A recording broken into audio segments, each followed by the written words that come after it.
A very prominent lawyer that represents rappers like Kodak Black believes Diddy has got more trouble coming down the pipeline. Gentleman by the name of Bradford Cohen posted over the weekend, anyone who thinks CNN obtained the video of Diddy and Cassie from back in 2016 is a sucker. This was a leak, and to me, it telegraphs the fact that he's about to be charged in a bigger case. This way, if Cassie is the star witness, they can rely on the fact she was essentially under his control.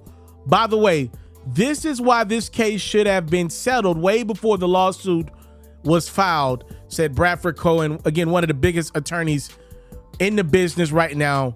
A lot of reasons why your favorite rapper is not incarcerated is because that dude got involved in their legal affairs, got paid a lot of money, and found a way to get them off. He's got crazy connections up to former President Donald Trump, all that great stuff.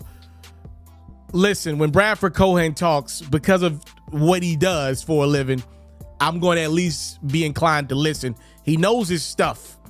And for the life of me, two things stick out to me over the last week. Why in the hell did Diddy's son, King Combs, release that record called Pick a Side, in which, if you remember, in the song, he's damn near taunting the feds? And y'all, I'm not a conspiracy theorist, but I don't think this is even a conspiracy theory. For the life of me, I just find it ironic. Literally a week after Diddy's son releases a record in which he literally says the feds went to the wrong house. We got another house. We got all the other stuff, all the illegal stuff in the house next door. We see CNN obtain a video that apparently Diddy thought he paid to get rid of years ago. And the second thing that I'm just kind of like torn up about, this ain't got nothing to do with my career. This is just me as a man. For those who are not familiar with me, one of the things I like to do is study man. It is one of the more interesting phenomenons to do with your time, your spare time. I study where man went right and where man went wrong, so I can kind of like use other people's mistakes to not waste time doing them. Some things I think you just kind of got to go through yourself, but I do study man.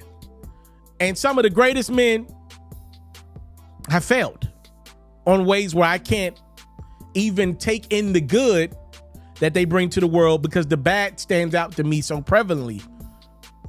You know, Diddy, say what you want about him, is a very accomplished individual, has 1,000 relationships with 1 million people, if that makes any sense at all. It doesn't, but I said it anyway.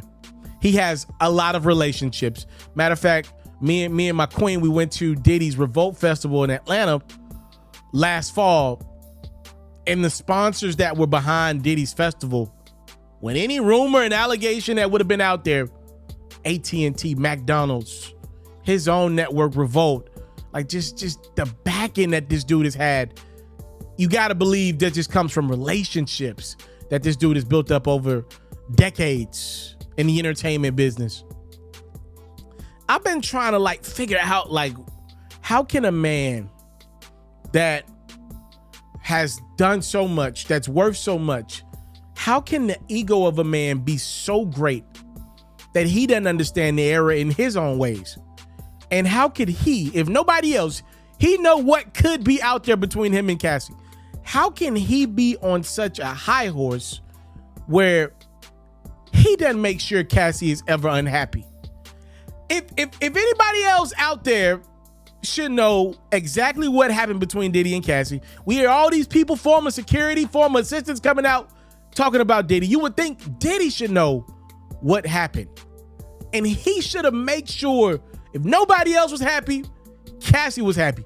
Because all of this stuff is hitting the fan because Cassie was unhappy with a number, and Diddy tried to close that suit as quickly as possible. It was already too late.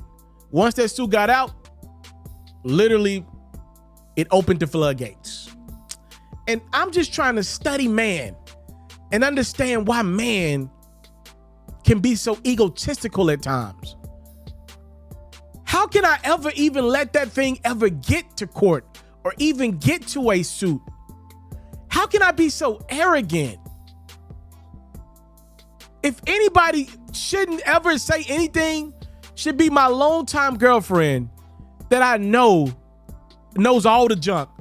No pun intended, knows where all the bones are buried. It's just interesting to me. Y'all let me know. Do y'all think there is any truth to Kodak Black's lawyer, Bradford Cohen, saying Diddy's about to be a part of a bigger case? The feds got something and they're putting out information because they about to do something to Diddy. Let me know your thoughts. I'm out. If you are like me and love flexing your NBA knowledge, you should head over to the best place to play fantasy sports. That's Underdog Fantasy. For me, I love the pick'em game. It's super simple to play too. All you got to do is go to the Underdog Fantasy website or app, pick whether a player will have a higher or lower stat line for that game, get all your picks right, and you can win up to 20 times your money. And when you sign up, if you use my code FERRO, your deposit will get doubled. You can't beat that. Again, head over to today's sponsor, Underdog Fantasy's website or app, use my code FERRO, and your first deposit will get doubled.